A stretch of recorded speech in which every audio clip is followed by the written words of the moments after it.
Hello, everybody, and welcome to our podcast, Welcome to Livingston, where we invite local businesses, people, and organizations in to talk about what they are giving to our community. My name is Don Patella. And I'm Angela Patella, and we're with the Patella Group Real Estate Professionals. As realtors and brokerage owners, we bring valuable insight into the local market and community every week. Thanks for listening, and welcome to Livingston. Hello, and welcome to another episode of the Welcome to Livingston podcast. My name is Don Patella. And I'm Angela Patella, and we're with the Patella Group Real Estate Professionals. Yes, and we are super excited about today's episode.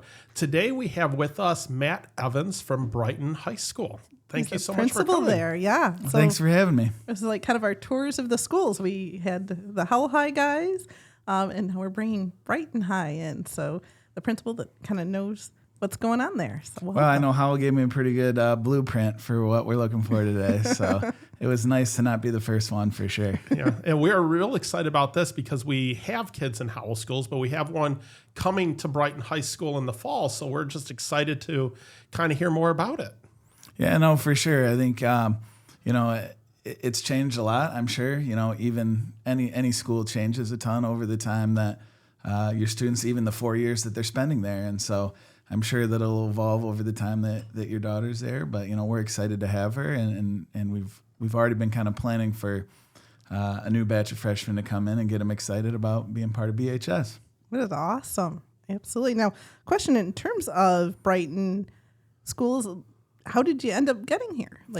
Yeah, so I was pretty fortunate. I actually grew up in this community, and so I attended Brighton High School, graduated from Brighton High School, and when I left to go to college, and came back looking to get into the field of education, kind of based off my experience, it was always one of my goals to get back to a school district that had contributed a lot and to my growth and development and helped mold me as an educator. And so, fortunately, I've been able to get back pretty quickly and spend the last 15 years within Brighton area schools, working in our alternative program, working as a math teacher at the high school as well, prior to transitioning into administration. So this is going to be my seventh year in administration here at Brighton High School. My second full year as the lead principal at BHS. Great. Well, they're lucky to have you. Yeah. Yeah. So for someone that's not familiar with Brighton High School, what would you say as like an intro? I know it's a fairly large school.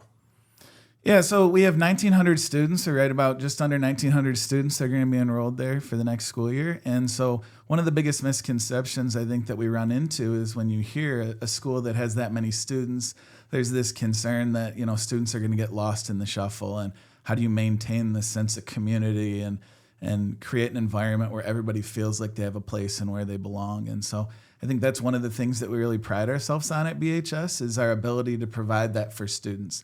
That connection to staff members, connection to adults, connections to clubs, teams, classes, activities, all those different things that really help students find a sense of belonging and find their people and find a group that makes a school that could otherwise seem pretty big feel a lot more like home. That is so awesome because it kind of drills down to a more custom experience for each kid then. Absolutely. So that's one of the things that, as you talk about some of the extracurricular offerings we have, obviously everybody always knows about sports, and that's one of the things that we hear about is, what are sports like? But, we're equally proud of our clubs and our different organizations that we have. When you have, upwards of 70 different clubs, a lot of the different things that we have at BHS, you wouldn't think that, that would be a club or something that a lot of students would be interested in. As I go down the list myself, a lot of times I'm like, when did that happen? You talk about a bass fishing club or boxing or euchre or Red Cross. The list goes on and on of these different things that all it took was enough students that were interested in it and a teacher that was willing to say, yes, I'll sponsor that club. And that's really one of the things that we pride ourselves on is our ability to try to make sure that every student has a place. And it doesn't matter if it's 5 students that are interested or 50. If there's a staff member that's willing to sponsor that, we have a spot and we have a group for those students to meet and hang out and have that social aspect, on things that are shared interests for them. So that's one of the things that is really, really important when you're trying to take a pretty big building and make sure that students never get lost in the shuffle. Some of the things that we talk about is, whether it be band, whether it be choir, whether it be drama, whether it be, some of those clubs that I mentioned, athletics, it really does become like these little families within our school community. And so, it's you're walking down the hall and there's a familiar face. It really makes a huge difference. That's one of the things we preach to our incoming freshmen is find a way to get involved, because walking down the hallway and just seeing somebody early on in the school year where you're a little bit uncertain and you don't know exactly how things are going to go, but you see that person that maybe you met at cross-country practice since our fall sports start before the school year, and you're like, okay, they've been here for a few years, like they smiled at me, like this is going to be okay. And so that's one of the things that we tell all of our freshmen is big or small, it doesn't matter how involved you are, just find something that's not just your classes, because the classes are important, but at the end of the day, when we talk about our most memorable experiences from high school, it's not normally what happened in your biology class or your algebra class you're talking about. It's this sports game or this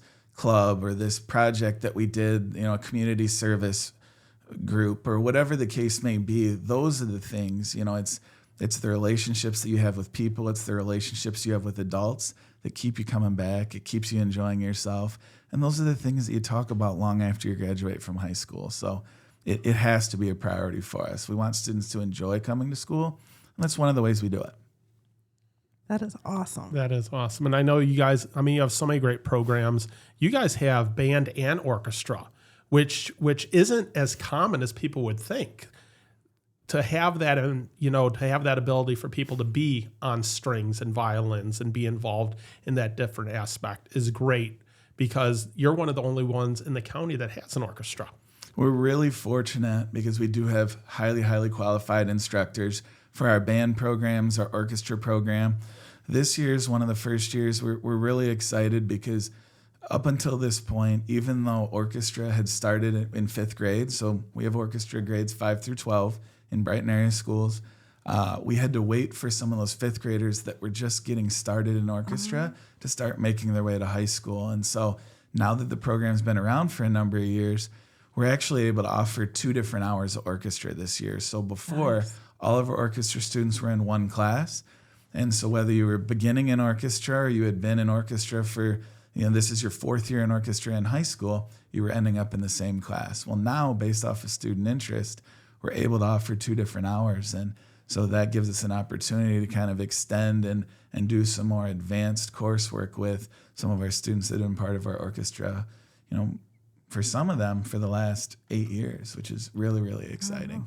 And then you're still able to have kind of the more traditional band that leads into marching band and so forth too, and a drum line. Yep, we have a new band instructor, so he started last year, and so he's brought a few new ideas with him, but he's also done an excellent job making sure he's honored the traditions of the past. Right, that was one of the things that I always heard about when I came to Brighton High School is the marching 200 and Friday night football games and the drum line performing at all the assemblies and homecoming parades and community parades where our marching band is going down Main Street. And so those are things that they're important ways for us to get involved in a community that does such a fantastic job supporting us.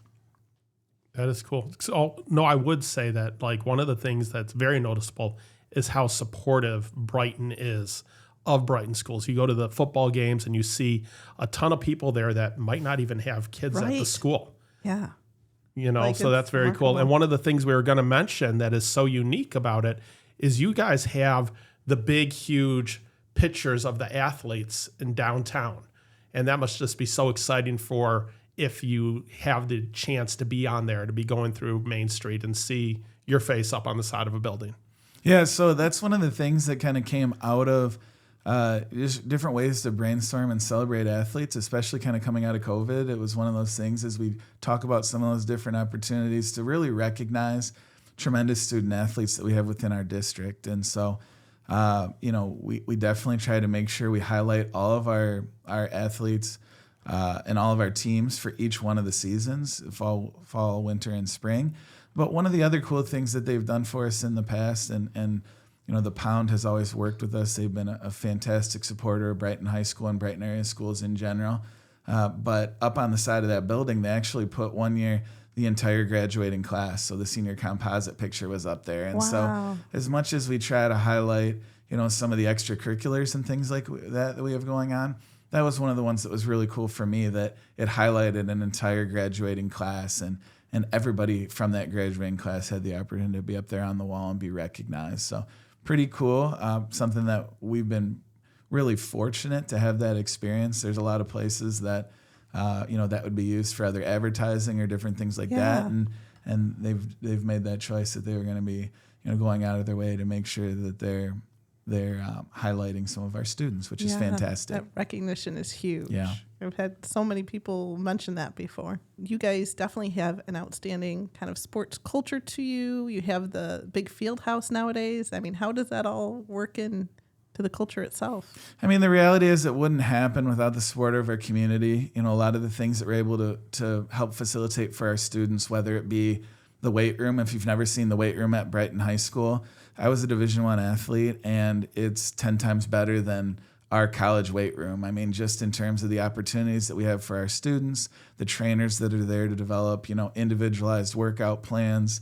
You talk about that indoor facility that's over at Maltby. As a baseball guy myself, I coached a weather-dependent sport, and so oh my goodness. It just changes the game when it's raining outside, and rather than having to give away that day of practice, we can go inside and we can still get a lot accomplished within that space. So it's rented out by the community a fair amount, but obviously priorities given to our high school athletic programs, and so those are the types of things that, when you talk about bonds and different ways in which our community supports us, that's one of the things that we can point to.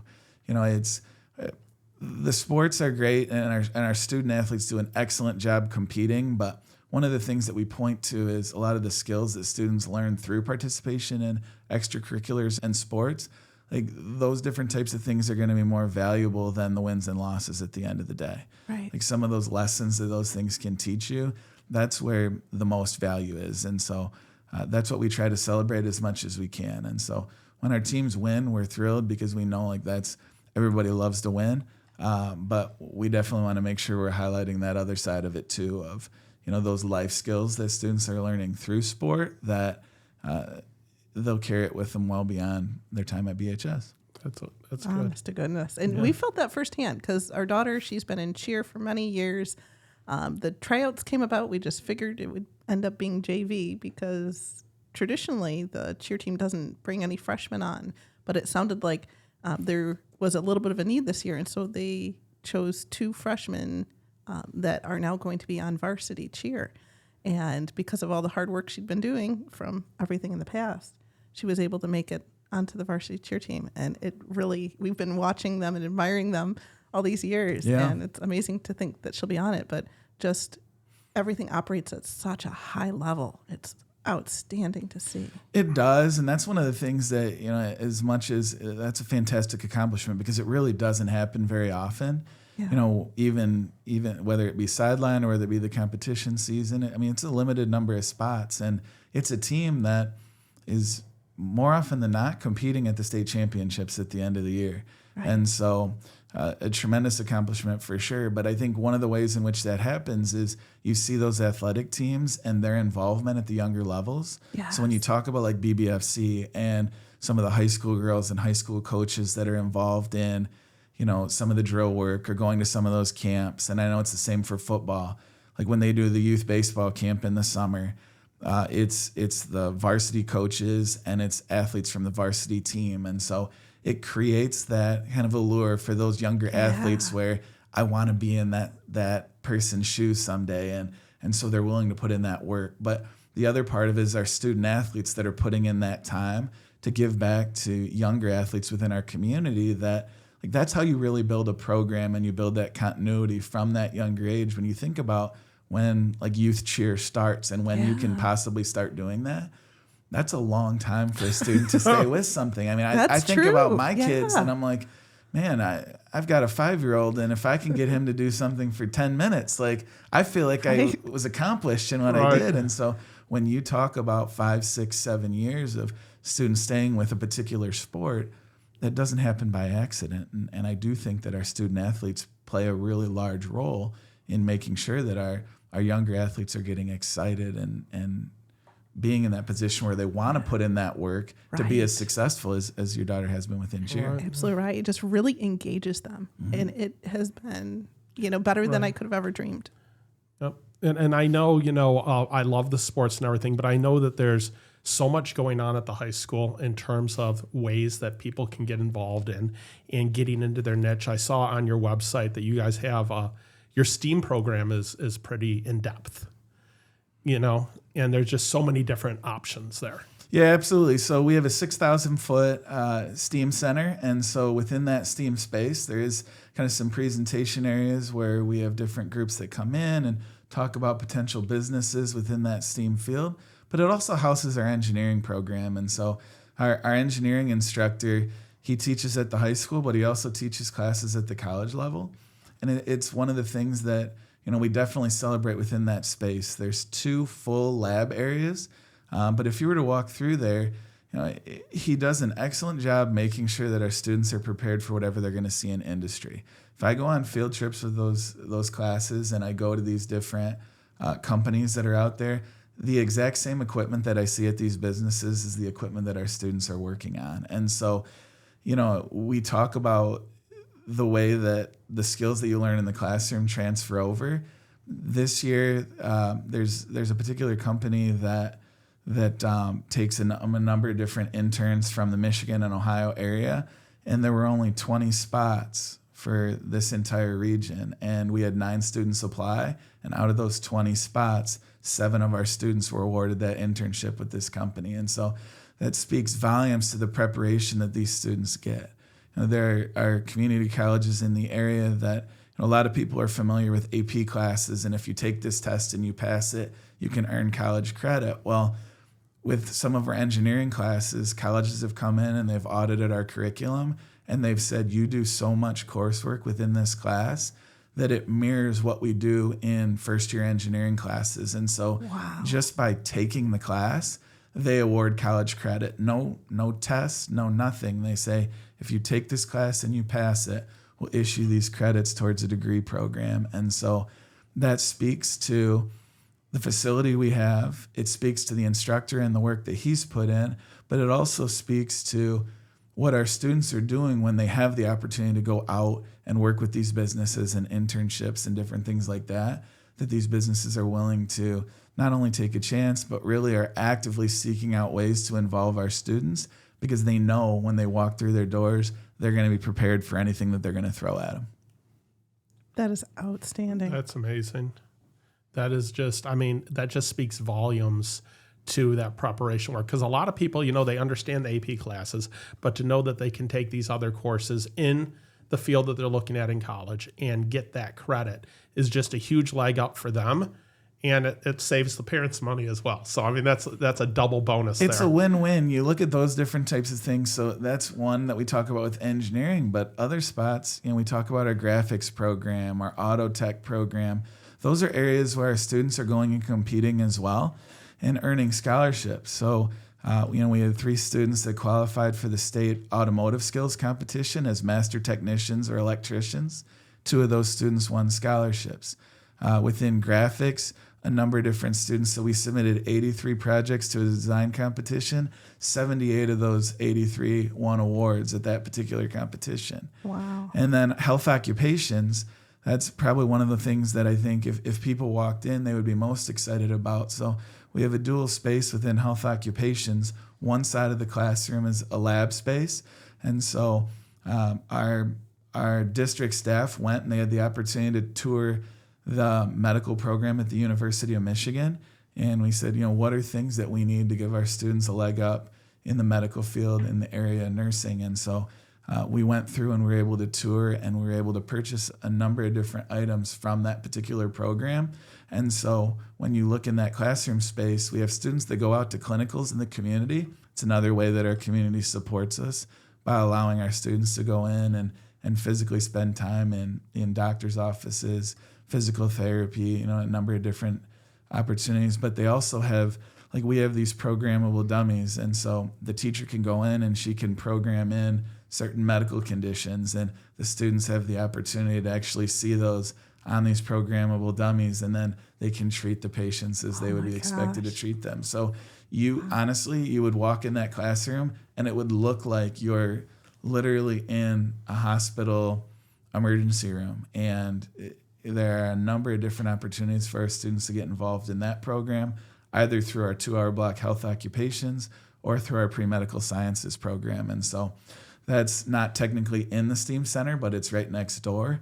And it falls in line with that kind of career and technical education path that is one of the things that we definitely want to make sure we highlight for our students, because we bring in students from other county schools, but the number of students that we have that take advantage of those programs as well, whether it be business, the health occupations, careers in education, graphics, culinary, the list goes on. And those are transferable skills that absolutely that definitely will prepare students for fields in college, for future employment, or just for life.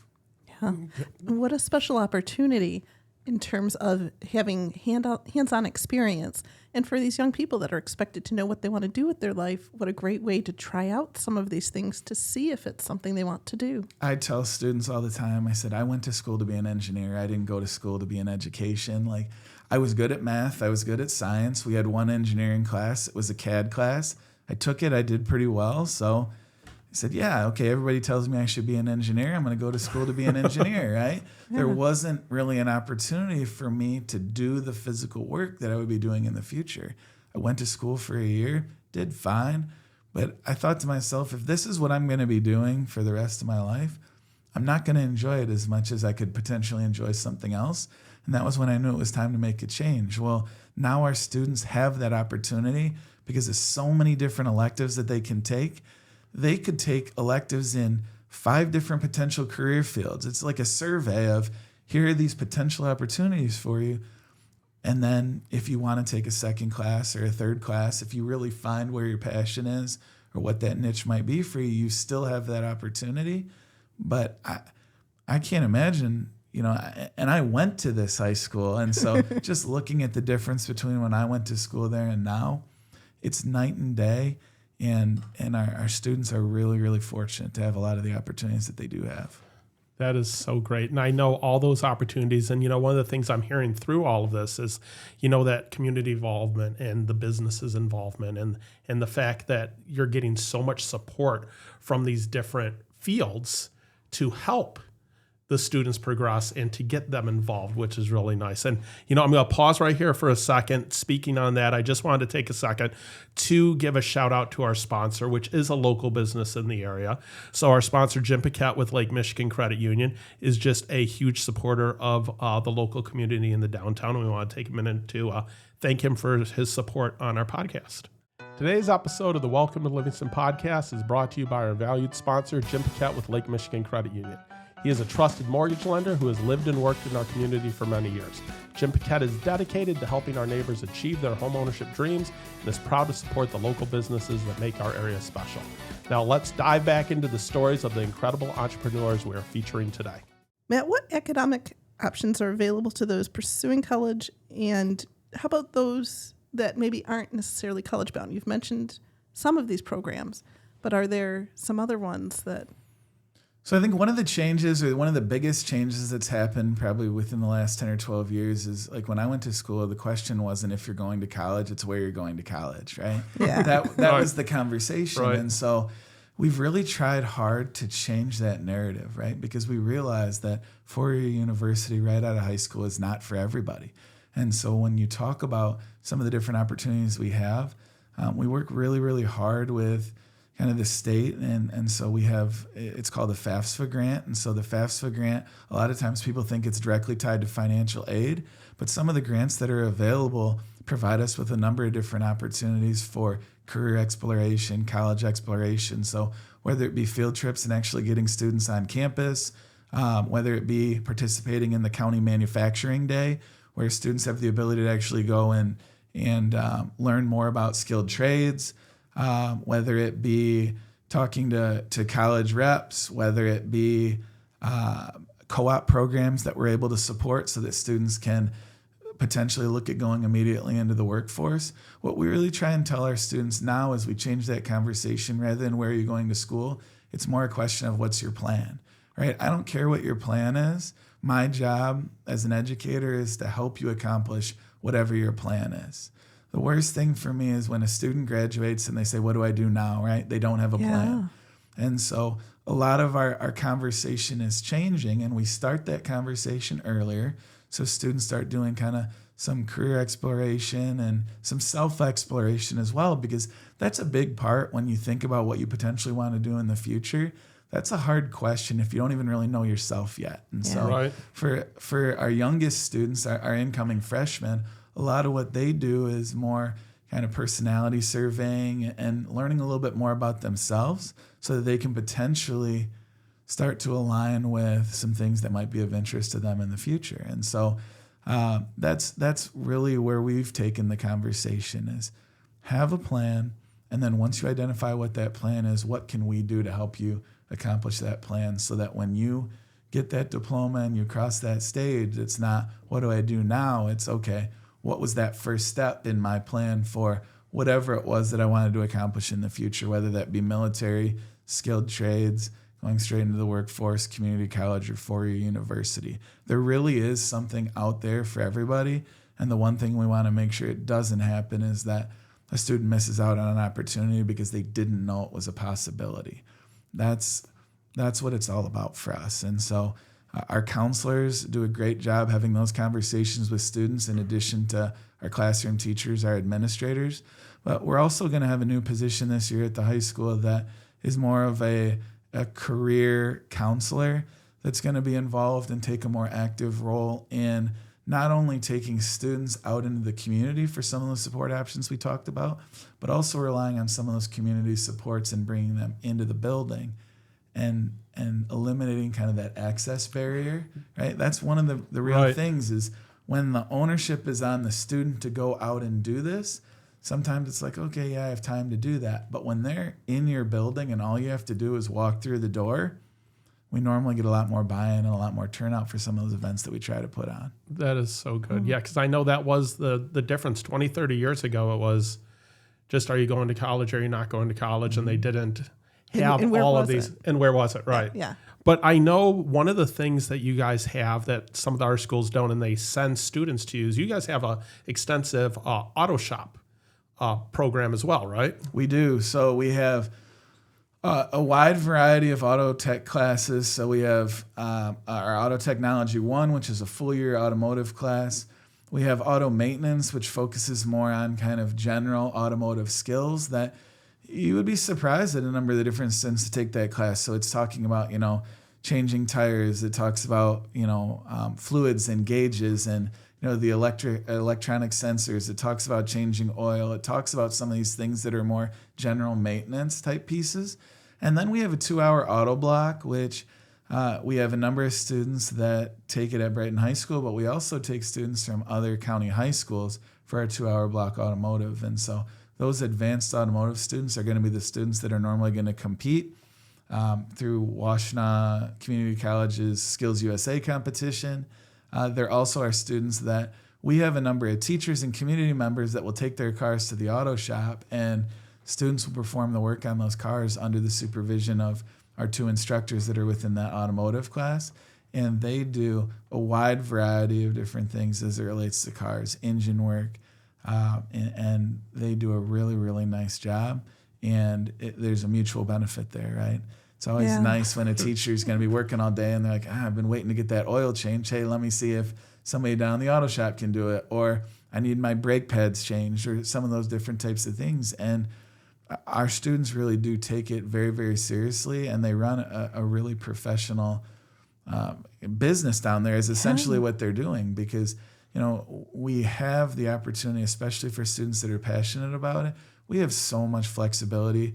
A lot of times people look and they say, okay, you need 22 credits to graduate. It needs to be in all these different areas. But one of the things people don't realize is we have a lot more flexibility. So like I could count that 2-hour auto tech. I could count that for the second year of foreign language. I could count it as a 4th math credit based off the work they do down there. So there are different ways where students can pursue their passions while still checking the boxes for meeting the graduation requirements that are going to lead to a high school diploma. Right. And those That is counselors are probably such a great resource, because once the kid has the plan, then they're there to help them figure out how to fit that in. And because of that flexibility, what we try to tell students and parents is, if you don't ask, you don't know.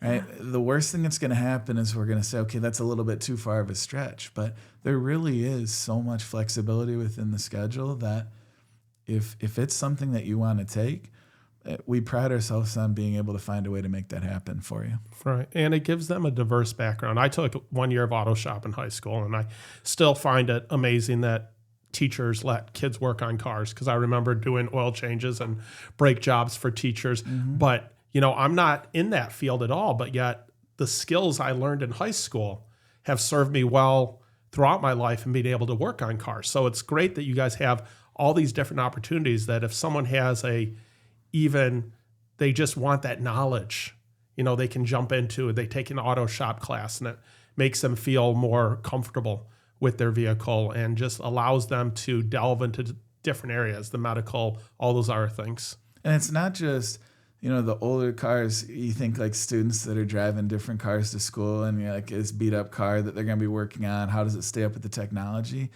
Like General Motors donated cars to us, like brand new cars off the line that are designed for educational purposes. And so our students are staying on top of the latest technologies. They're seeing these cars that are coming in that are going to be things. It's not dated in the way that you're like, okay, that's great, but that's an obsolete technology. That's just not the case. And once again, that would not happen without some of these other organizations and businesses and companies that are willing to work with us to try to prepare our students. Because at the end of the day, that's mutually beneficial, right? If students know what they're doing and they're going to potentially be working for you in the future, it's a win-win. And I think that's something everybody's looking for. Definitely, for sure. I want to touch on community service, and there's a couple different things there in terms of National Honor Society and Senior Survivor. So how does National Honor Society work at Brighton High? So National Honor Society, there's GPA requirements. So there's a minimum grade point average, and we also look at behavior. We look at commitment to the school community, and we look at some of those different items. And if students meet certain criteria, they're extended the opportunity to apply for National Honor Society. And so they fill out an application, they write an essay, talking about some of the things that they're passionate about and how they feel like they meet the pillars of National Honor Society. And then those applications are reviewed, and we extend offers to join National Honor Society. And so it's only seniors at Brighton High School. I know there are some schools that will accept underclassmen, but we limit it to seniors. The last 2 years have been record years for us in terms of students who have met that requirement and then ultimately chose to accept that invitation to join National Honor Society. And so there are a number of different committees within National Honor Society that are focused on those pillars. So like they do free peer tutoring is one of the things that they do. I know you mentioned Senior Survivor. That's the big one. Everybody loves to be involved in that.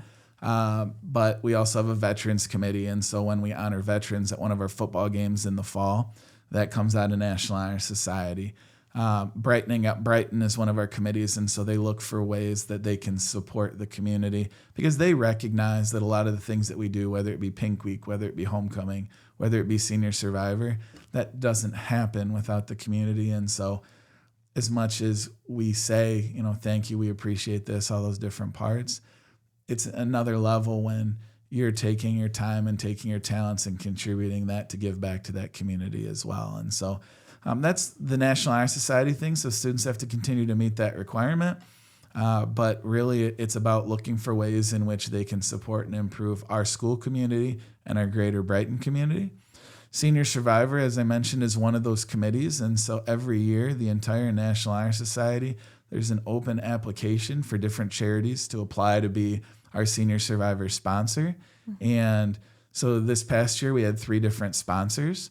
And so they submit the application, and our students watch their video, they read their application, and then they vote to decide what particular charities or what particular organizations they would like to sponsor. And so we always obviously prioritize things that are going to directly impact our community. And so this past year we had La Casa, was one of our local charities that supports a number of different families within our community. we had We Walk the Line, and so that organization is tied to service animals and suicide prevention, and then the Carl Nagy Foundation. And so that directly is related to a student within our community that lost his life, but with the idea of mental health and suicide awareness and suicide prevention. And so those are all things that have direct ties to Brighton High School and the Brighton community, and it's one of the things that we definitely try to make sure we honor throughout our senior survivor process. Great. And senior survivor is something that's kind of unusual to our community because our oldest son ended up going to college out of state.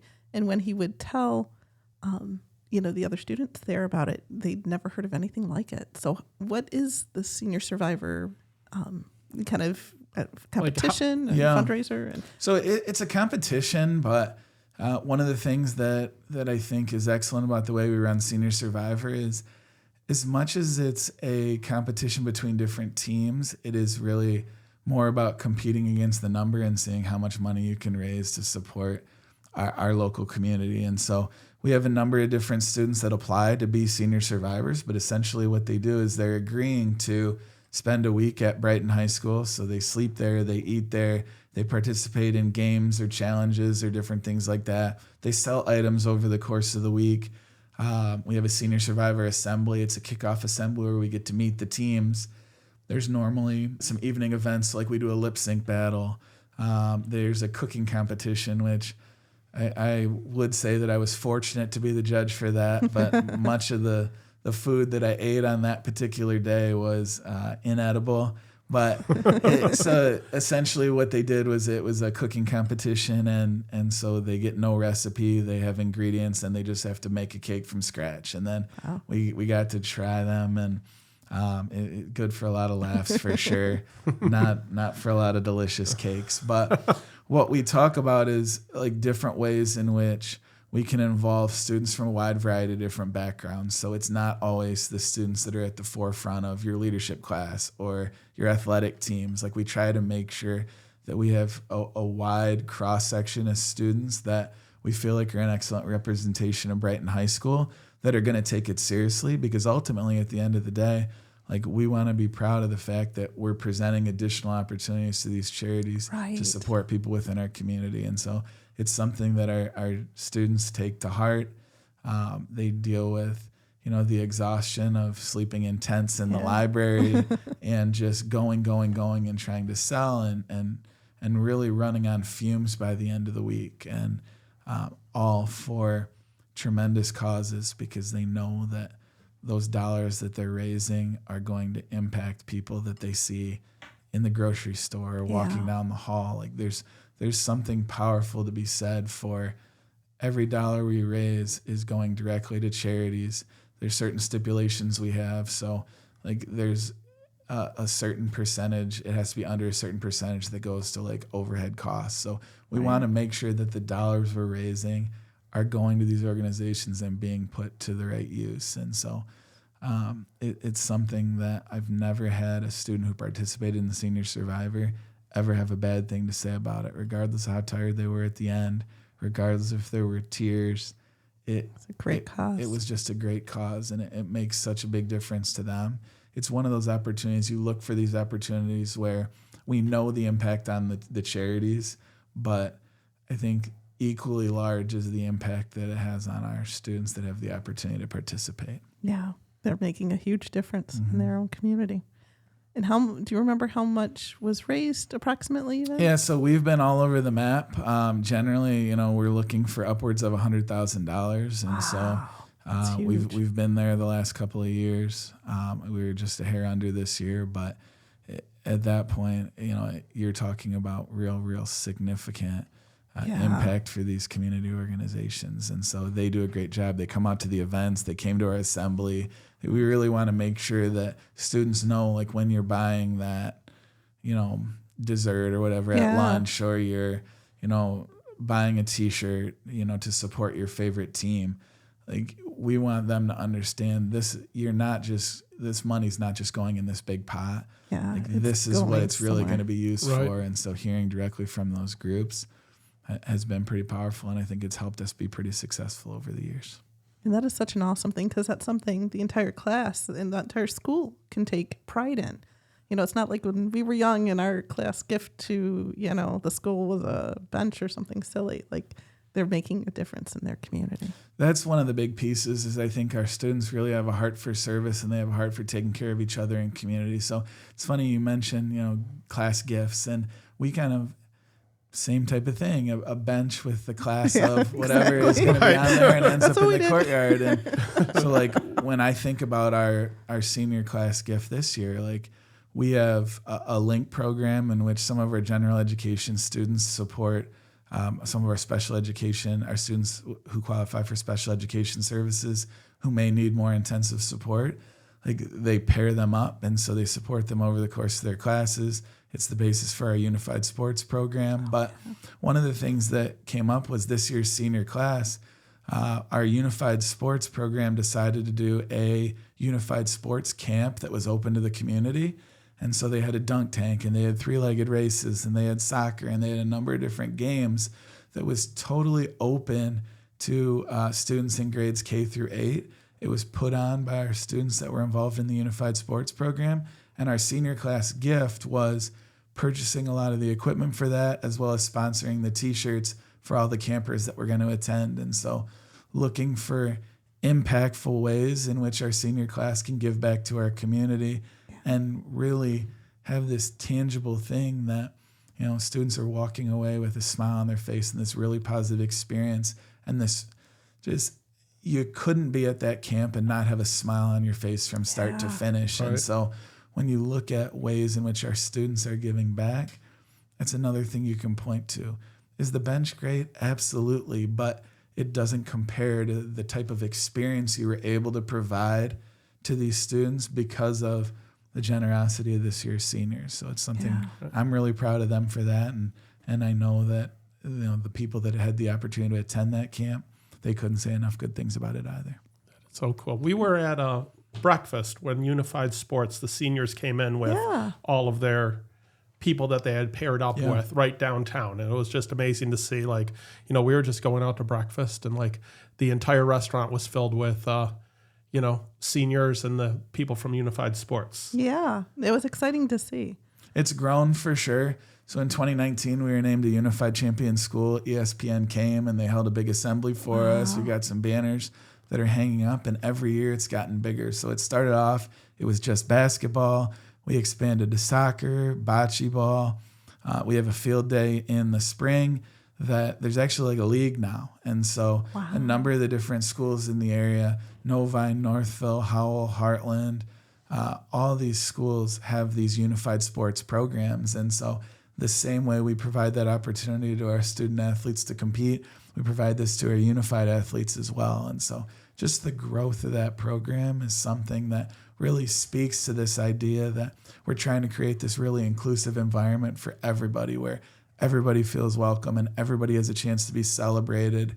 And when we hold an assembly and there's a unified basketball game being played in front of the entire student body, and everybody's cheering for both teams, and parents are there, and that's one of those events that people come from the community who don't even have students in the school anymore. That's the power of this inclusive community that I would stack that up against anything we do at Brighton High School. You can't go down the hall without people saying, that's my favorite assembly of the year. That's so impactful for all of our students to have that experience and see that. And so something to be really excited about, and continue moving in that direction and support those programs. I am so pumped. Our daughter gets to be part of all this. She's going to be out there at those assemblies. She's going to be cheering. They're going to be going wild. So I'm sure she's excited for it. Nobody wishes away their summer, but we've got a lot of really, really cool stuff planned for the school year that I think she's going to find that maybe it wasn't the worst thing in the world getting to come back to school and experience some of those things too. Well, I know she was mentioning, she's like, well, I know where the cafeteria is because she's been there for some things. But I mean, it's such a great school. And when you go through, the addition that you guys put on with the workout room and the huge pool that a lot of people don't know as a community member, they have lap swim times and that you can go in there. So, I mean, it's just such community and student involvement that like we're super excited to be there. Yeah. We don't, honestly, a lot of times I just find myself telling myself and other members of our admin team, like, we just need to stay out of the way, because we have students that are so hungry to lead and so hungry to do these really awesome things that when you talk about our homecoming assembly, our Pink Week assembly, Pink Week football game, and the Survivor lap, like, yes, there's an adult involvement in those things, but a lot of the stuff we do is really, really student-led and student-driven. And so that's one of those things that, you know, when you talk about, you know, the weight room and pool and open swim, and like, we have open community hours for the weight room where the public can come in and use at 7 to 9. You know, there's summer hours. Like, there are different things that we can do, because a lot of these things were either student driven, or they were things that, like, we really listen to the public and we say, okay, you know, if you're going to provide us with these things or help us achieve some of these things, what are going to be things that are going to be important to you? And so the community doesn't want me to go downtown and knock on their door and ask for a donation. But when students come down and they ask if they could paint their windows for Pink Week, or they could put up some decorations for homecoming, or if they could hang a sign for Senior Survivor Week, like, that's who our community wants to hear from. They want to hear from the students. That's what gets people excited to support, not an email that I send or me coming and knocking on their door. And so I'm always willing to do those things, but there really is an opportunity for our students to shine. And more often than not, they're going to exceed whatever our expectations are anyway. And so when I say, like, sometimes we just need to stay out of the way, we talk about different ideas and the latest and greatest and what we want to do. And I might have an idea for something that I think is going to be cool. And cool left me a long time ago. What I think is a great idea or something students would get excited about, I might pitch the idea to them and they just look at me with that blank stare. And I'm like, okay, clearly missed the mark on that one. But when I go to them and say, what would you like to do? What do you think we could do in this area? I just give them some bumpers, and they will grab it by the horns and they will run with it.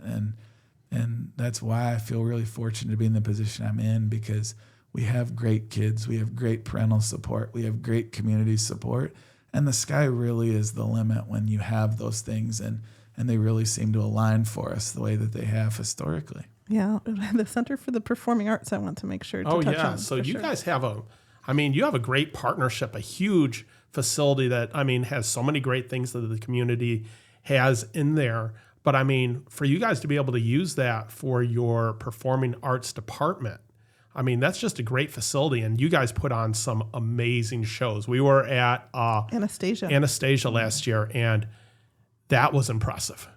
Yeah, I honestly, the BCPA is fantastic in terms of, number one, the staff that we have there. But when we run assemblies or large group presentations over the course of the day, there's a lot of groups or a lot of schools that they have to pull their students into the gym or the field house or whatever the case may be, like, not really conducive to a little bit more of an intimate setting and really kind of a presentation type space. So whether it be orchestra, whether it be band, whether it be choir, being able to do their rehearsals and their practices in that facility is huge. Obviously, there's community events. I saw Anastasia and just blown away by the talent that our students have. When I walk in the choir class and I hear them saying, man, there's a ton of talent there. But then you have those students that aren't in those classes that are still passionate about music and about singing, and maybe they want to play in the pit. Maybe they want more of a behind-the-scenes role in terms of lighting and sound, hair and makeup, whatever the case may be. I would stack our musical performances and our dramatic arts performances up pretty much against anybody. We hear from community members that come and they've seen shows at other places. They're like, it blows us away every year that these are high school students that are putting these types of performances on, not only from a talent standpoint, but just in terms of the professional way in which they conduct their businesses.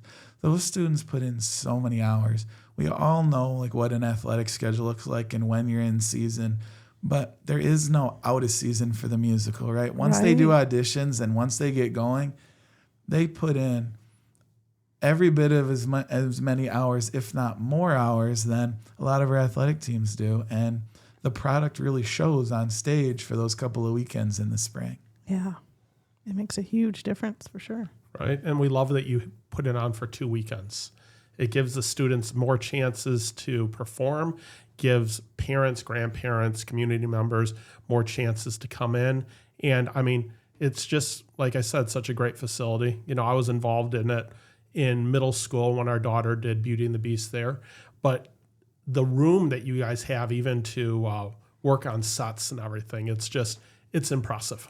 Yeah, that scene shop, that's the one thing that is kind of crazy is so much of what we do is going to be volunteer based. So like we talk about our STEAM center, and so those set pieces that they're doing, even those large set pieces, those are cut down in the STEAM center using the CNC machine. And so we have a volunteer that goes through a lot of those set pieces, set design, and actual set construction. And so there's a lot of schools that, because they don't have that equipment and don't have some of those facilities available to them, they would have to spend money to buy a lot of those different parts to put on those productions.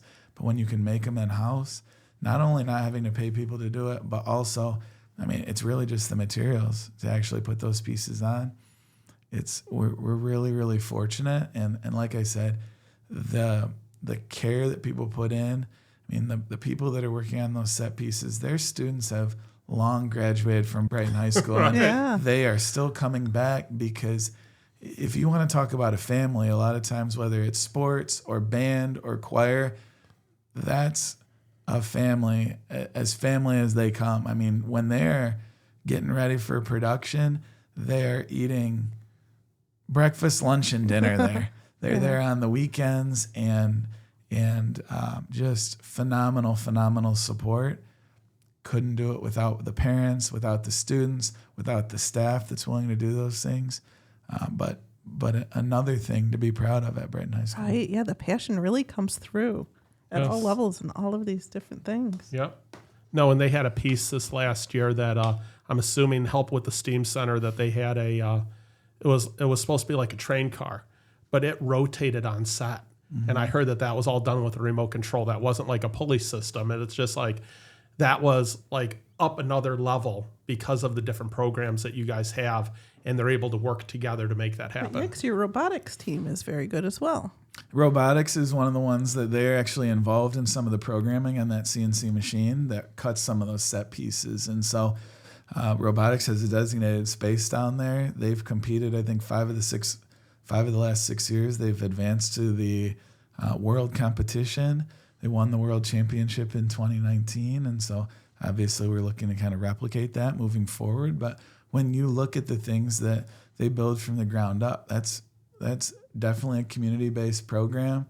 We have a number of different business sponsorships that help us with a lot of those expenses, right? That's a high expense field. But the other part is we look for other ways to bring teams in. So in January, when they announce what the game is for that particular year, we bring in multiple different teams from local areas, and we go in the BCPA and we stream the announcement of whatever that game is going to be. And then we bring everybody down to the STEAM Center, kind of have some planning conversations. We have pizza for them. But it's, as much as they're competing against other teams, there is a camaraderie there that is really, really important. And it builds that sense of community that we talked about earlier as being really, really important to making sure that students feel connected to their school community, connected to their clubs, connected to their teams, but also connected to people in the area, whether it be Howell, Heartland, Pinckney. It doesn't matter. They have this shared interest, and a lot of times those connections can be equally valuable. Very cool. Awesome. No, that is very cool. Well, we have touched on so many different areas. Is there anything that we've forgotten? I mean, I'm sure there's programs we haven't talked about. It's tough for me because I could talk about our school all day, and it's not because of anything that we do that's necessarily better. I just think that the student-centered focus that we have at Brighton High School, I would stack it up against anybody in terms of not only the involvement and the different ways in which you can get involved, but I think, one of the things I would mention is, we hear about ways in which we can support students. We have an advisory program that we run on Wednesdays every week. And so it's a lot like the kind of choice time or flex time that you may have heard about that Howell runs if your children attended Howell. But essentially every week it's an hour during the day in which students can go get extra help from teachers if they have to worry about making up tests. Right? That's one of the biggest challenges is how do I get help in a way, if I'm in a sport, it might not always be realistic for me to stay after school. Or, if I'm out sick for a week, it's really difficult to make up, that amount of material. And so one of the things that we added the last 2 years was this advisory period. And so students have the ability to go get this extra support from their teachers. They can attend these whole group presentations, some of these career presentations we were talking about. We brought in a couple of different organizations to talk about the dangers of substance abuse, the increase in opiates across the county and across the nation, really. Like these are a lot of the things that with this flex time or with this advisory time, we can provide to students that doesn't pull them out of class to be able to do these different things. And so that would be one thing that I would say I would definitely want to highlight is some of these additional opportunities that are afforded to our students because we've built this flexible time into our schedule. It's consistent. It's something students can bank on and plan around. And ultimately, it goes a long way to making kind of their lives and their schedules, which we know how hectic a high schooler schedule can be. And you'll know with that varsity cheer schedule, you'll know exactly how frantic it'll be sometimes for your daughter. It's one of the different things that we have built in to hopefully alleviate some of that stress and some of that pressure and a built-in support, which is something that we're going to be looking to continue in the future. Perfect. Now, where can our listeners find out more about your school? So the easiest thing is go to our Brighton High School website. It's bhs.brightonk12.com. And so within that webpage, that's going to be all of our high school specific things. But like if you were to go to our counseling webpage, you would be able to see the number of different courses that we offer, either in that career and technical education field, or whether it be, one of the 23 different AP classes that we offer. It will also have all of our club information listed on there. So you'll see contact information. You'll see when they meet so that if you're looking to get involved or find out if there's a club for you, you can make some of those connections before the school year even starts, which is a great opportunity, as well as just some additional information about our school athletics, events that we have coming up, calendars, those different types of pieces. So flooded with information. I think in the details for the episode, I listed my email address. So if you have any questions about anything that you heard about today or you want to know more information about anything, please don't hesitate to reach out. Really, really accessible. The other members of the administrative team at Brighton High School are as well. And so we'd love to answer any questions you have. And we're excited to share this information with you today. That is so cool. And I would say to parents out there, we've had two kids that we have one that's in college, one that's a senior coming up this year. High school is an amazing time where they don't throw so much at you that you can't retain all of it because, those opportunities for AP classes, dual enrollment, work skills, I know you guys have all those things. They come at you as your student progresses. So it's not like you have to, know all of it a month before you start high school. But high school is a whole different place than when we were young, man. It is, but the other part is it's one of those first opportunities where you can really pursue some of those interests that you have. True. That you've been a little bit more limited in those earlier grades. And so as much as it can be a little bit daunting, we do try to front load a little bit of information, but it's also really, really exciting. Students are going to come into their own. They're going to learn more about themselves. They're going to learn about what they like, what they might not like as much. And you're going to snap your fingers and it's going to be graduation day and you're going to have another Pakela walking across the stage. Yeah. So we would definitely encourage you to soak it in, encourage her to soak it in because, the last thing we want is for anybody to feel like they missed out on something because there are so many things that this is, part of what this is about is sharing some of those opportunities and you can learn a little bit more about them and find ways to get involved. Very cool. That's great. Well, thank you so much for coming today. We learned a lot and we're super excited. So thank you for having me. Yeah. Thanks thank so you. much. Well, Welcome to Livingston.